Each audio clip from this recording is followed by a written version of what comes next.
എങ്കിലും ഒന്നിന്റെ കാര്യങ്ങൾ സൂചിപ്പിക്കാതിരിക്കുവാൻ നിർവാഹമില്ല. മധ്യശേഷ ദേവസഭ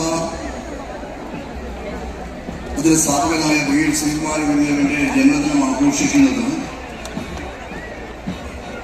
കേവലം ഒരു സാമൂഹ്യ പരിഷ്കർത്താവിന്റെ ജന്മദിനമല്ല നമ്മൾ ആഘോഷിക്കുന്നത്. സംസാരിക്കുന്നവരൊക്കെ തന്നെ ഗുരുദേവനെ ദൈവമായി കാണുന്നതിനെ ഞാൻ ദർശിക്കുന്നു എന്ന് പറയുന്ന ആളുകളുമുണ്ട്. നമ്മെ സംബന്ധിച്ചിടത്തോളം ഗുരുദേവനെ സാമൂഹ്യ പരിഷ്കർത്താവായിട്ടല്ല നമ്മൾ കാണുന്നത്. ഗുരുദേവൻ സാമൂഹ്യ പരിഷ്കർത്താവ് തന്നെയാണ് എങ്കിൽ ഏത് തരത്തിലുള്ള ഒരു സാമൂഹ്യ പരിഷ്കരണമാണ് വീർ ശ്രീകുമാര ഗുരുദേവൻ നടത്തിയത് എന്ന് നമ്മളോട് ചിന്തിക്കേണ്ടതായിട്ടുണ്ട്. മുൻപ് പ്രസംഗിച്ച ബഹുമാനായ തിരുവല്ല MLA ശ്രീ മാത്യു തോമസ് ഒരു കാര്യം പറയുകയുണ്ടായി. കേരളത്തെ സംബന്ധിച്ചിടത്തോളം, ഇന്ത്യയെ സംബന്ധിച്ചിടത്തോളം ഇവിടുത്തെ ആത്മീയതയും അതോടൊപ്പം തന്നെ മതങ്ങളുടെ മേധാവിത്വവും ഏതാനും ചില വംശങ്ങളിൽ മാത്രം, ഏതാനും ചില സമൂഹങ്ങളുടെ മാത്രം കുത്തകയായിരുന്നു എന്ന് അദ്ദേഹം സൂചിപ്പിക്കുകയുണ്ടായി. ഇവിടുത്തെ പട്ടികജാതിക്കാർക്കോ ദളിത് സമൂഹത്തിനോ ആത്മീയ രംഗത്തേക്ക് കടന്നു പോരാൻ കഴിയാത്ത ഒരു വേലിക്കെട്ടുകൾ അവിടെ നിലനിന്നിരുന്നു.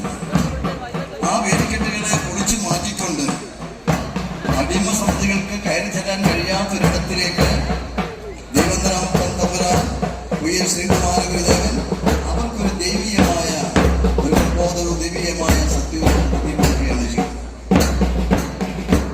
ദൈവം എന്താണ് എന്ന്, ദൈവികത എന്താണ് എന്ന്, ദൈവത്തിന്റെ ജ്ഞാനവിഷയങ്ങളുടെ സമൂഹത്തെ സ്വതന്ത്രമാക്കി മാറ്റുമെന്നർത്ഥമുള്ള ജ്ഞാനവിഷയങ്ങളാണ് വീർ ശ്രീകുമാര ഗുരുദേവൻ നമുക്ക് പറഞ്ഞത്. അതുകൊണ്ട് ഗുരുദേവൻ നമ്മളെ ബോധ്യപ്പെടുത്തിയ എന്താണ്? താണവരല്ല നാം ആദിദ്രാവിഡ്, ആദിയിൽ സഭ ലോകമെമ്പാടുമുള്ള അടിസ്ഥാന ജനസമൂഹങ്ങളുടെ ആശ്വാസമാണ്, ആശാകേന്ദ്രമാണ്. അതിൽ നിന്ന് അവരെന്തോ സംഭവിച്ചാലും ഇതിൽ നിന്ന് വിട്ടുമാറുവാൻ അവർ ഒരിക്കലും തയ്യാറല്ല. അതുകൊണ്ട് തന്നെ പല ആളുകളും വീർ ശ്രീകുമാര ഗുരുദേവനെ അംഗീകരിക്കുവാൻ ബുദ്ധിമുട്ടുള്ളവരാണ്. അവർ കൂടിപ്പോയാൽ നമ്മോട് പറയുന്നതാണ് പൊയ്യലപ്പച്ചൻ, എന്റെ മനസ്സിൽ ഞാൻ ദൈവമായി കാത്തു സൂക്ഷിക്കുന്നുണ്ട്, പൊയ്യലപ്പച്ചന്റെ ആത്മീയ ജ്ഞാന വിഷയങ്ങൾ അത് ദർശനങ്ങളായി ഞാൻ സ്വീകരിക്കുന്നുണ്ട് എന്ന് പറയുമ്പോഴും എന്നാൽ നമുക്ക് എല്ലാവരും കൂടെ ഒന്നിച്ചു കൂടുകയാണെങ്കിൽ ഈ പ്രത്യക്ഷ ദൈവസഭയിൽ മഹാപ്രസ്ഥാനമായി മാറും. ഇവിടെ ജനസമൂഹത്തിന്റെ ഉന്നമനത്തിന് വേണ്ടി പ്രവർത്തിക്കുന്ന ഒരു മഹാദൈവ പ്രസ്ഥാനമായി മാറുമെന്നുള്ള ചിന്ത ആർക്കും ഉണ്ടാകുന്നില്ല. അതുകൊണ്ട് നമ്മൾ ഒന്നിക്കേണ്ടതായിട്ടുണ്ട്, ഒത്തൊരുമിക്കേണ്ടതായിട്ടുണ്ട്. അടിമ സമിതികളുടെ വർഗവർണ്ണ വിവേചനങ്ങളെല്ലാം മാറ്റിക്കൊണ്ട് ഒരു സമൂഹമായി മാറിയെങ്കിൽ മാത്രമേ നമ്മെ സംബന്ധിച്ചിടത്തോളം അന്വേഷണമായി ദൈവം നമ്മളെ വിഭാവനം ചെയ്ത ആ ഉന്നമനം, അവിടെ വിമോചനം സാധ്യമാകൂ എന്നുള്ള സത്യം എന്ന സന്ദേശം ഈ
അതുകൊണ്ട് നമ്മുടെ ഉടമസ്ഥൻ പറഞ്ഞതുപോലെ നമ്മളെല്ലാം ഒരേ തൂവൽ പക്ഷികളാണ്. ഒരു അപ്പന്റെയും അമ്മയുടെയും മക്കളാണ്. പണ്ട് കാലത്ത് നമ്മൾ ഒരേ വിഷത്തിൽ ചേക്കേറിയവരാണ്. ഒരേ രീതിയിലുള്ള ഭക്ഷണം കഴിച്ചവരാണ്. ഒരേ രീതിയിലുള്ള ഗാനങ്ങൾ ആലപിച്ചവരാണ്. എന്നാൽ ഇന്നതിന് നമുക്ക് കഴിയുന്നില്ല. നമ്മുടെ ശരീരത്തിൽ വ്യത്യസ്തമായ നിറങ്ങൾ നമ്മൾ ആരാണ് എന്ന് നമ്മുടെ ഉടമസ്ഥനോട് ചോദിച്ചിട്ടുണ്ട്. അതുകൊണ്ട് നമ്മളെ നാമാക്കി മാറ്റിയത് ആരാണ് എന്നുള്ള തിരിച്ചറിയുന്നതുകൊണ്ടാണ്. ഇന്നലകളെ കുറിച്ചുള്ള ചിന്തകൾ നാളെ നമ്മുടെ ജീവിത മുന്നേറ്റത്തിന് വേണ്ടിയുള്ള അടിസ്ഥാനമായി മാറണമെന്ന് നമ്മൾ ആഗ്രഹിക്കുകയാണ്. അതുകൊണ്ട് നമ്മളിനി അടിമകളല്ല, നമ്മൾ നമ്മുടെ കൈകളിൽ തങ്ങളെ അടിമകളെല്ലാം ഉണരുകയാണ്. അവരെ ഉണർത്തുന്നത് സർവേശ്വരനായ ദൈവതമ്പുരാന്റെ ആത്മീയ ഗീതങ്ങളും ആത്മീയ ജ്ഞാനവിഷയങ്ങളുമാണ്. ശ്രീകുമാരദേവൻ പാടി താണവരല്ല നാം ആദിത്യനാണുള്ളത്, ആദ്യ സാമ്പവ വംശമാണ് എന്ന് ഗുരുദേവൻ പാടിയുള്ളതാണ്. ആ ഗുരുദേവൻ പാടിയ ആത്മീയ ഗീതങ്ങളൊക്കെ നമ്മുടെ ചരിത്രങ്ങളെ അഭിനയിക്കുന്ന ഗീതങ്ങളൊക്കെ തന്നെ നമ്മളെ ഉണർത്തുന്ന ഉണർത്തു പാട്ടുകളാണ്.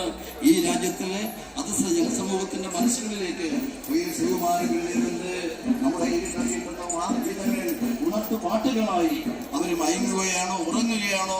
മയങ്ങുകയാണെങ്കിൽ അവിടെ മയക്കത്തിൽ നിന്ന് അവരെ ഉണർത്തുവാനുള്ള ഉണർത്തു ഗീതങ്ങളായി ശ്രീകുമാര ഗുരുദേവന്റെ ജ്ഞാനവിഷയങ്ങളും ശ്രീകുമാര ഗുരുദേവന്റെ ജ്ഞാന ദർശനങ്ങളും മാറട്ടെ. ആ ശ്രീകുമാര ഗുരുദേവന്റെ ആത്മീയ ഗീതങ്ങൾ അതിന് പര്യാപ്തമാകട്ടെ എന്ന് ആത്മാർത്ഥമായി വിശ്വസിക്കുന്നുണ്ട്. ഞാൻ എന്റെ വാക്കുകൾ സംഭരിക്കുകയാണ്. എല്ലാവർക്കും ശ്രീകുമാര ഗുരുദേവന്റെ 148ാമത് ജന്മ ആശംസകൾ നേർന്നുകൊണ്ട് ഞാൻ സംഭരിക്കുന്നു. എല്ലാവർക്കും സ്നേഹം ആശംസകൾ അറിയിച്ച സഭയുടെ ആദരണീയ ഹൈക്കൗൺസിലർ ശ്രീ വി.ആർ. കുട്ടപ്പൻ സാറിന് സ്നേഹപൂർവ്വം സഭയുടെ നന്ദിയും കടപ്പാടും അറിയിക്കുകയും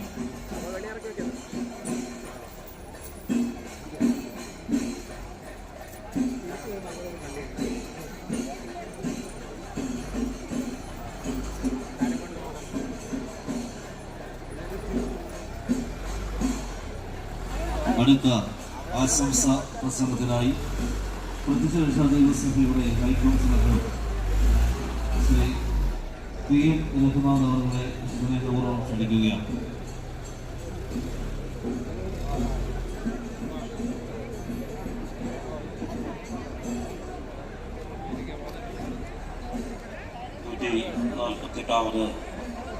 ജന്മദിന ഉത്സവ പുരസ്കാരത്തിന്റെ ആദരണീയനായിട്ടുള്ള അധ്യക്ഷൻ സഭയുടെ ആദ്യമായിട്ടുള്ള പ്രസിഡന്റ് ശ്രീ ആശിഷ് സാറ്,